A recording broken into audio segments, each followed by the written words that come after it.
A man dressed in black drives through Los Angeles.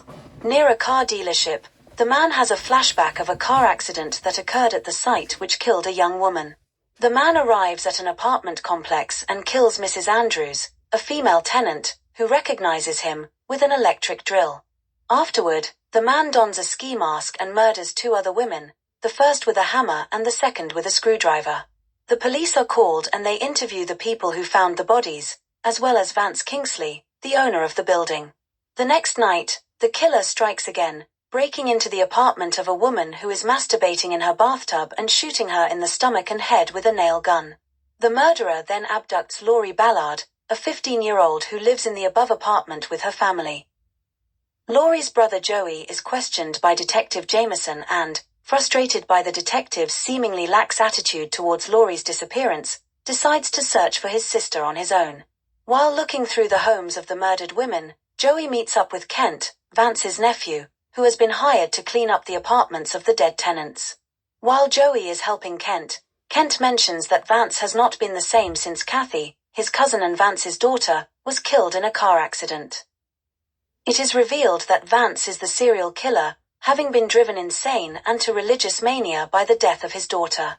He is killing sinners and has kidnapped Laurie, who is kept tied up and gagged in Kathy's bedroom, to replace Kathy. During a discussion with Detective Jameson, Joey realizes that all the clues point to Vance being the killer, so he goes to the Kingsley house and is followed there by Kent, who had earlier seen the bound and gagged Laurie in his uncle's home.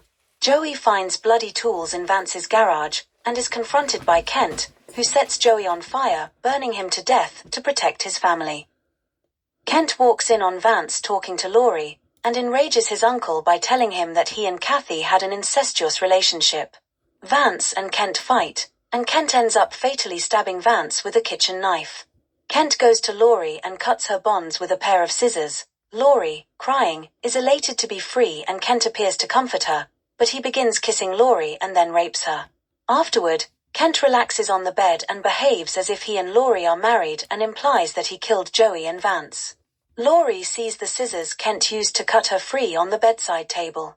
In the final scene, Laurie, dazed and blooded, is seen slowly walking through an empty parking lot in the twilight. As an intertitle states that the film was a dramatization of events that occurred in 1967 and that Laurie was institutionalized for 3 years and now resides in San Fernando Valley with her husband and their child.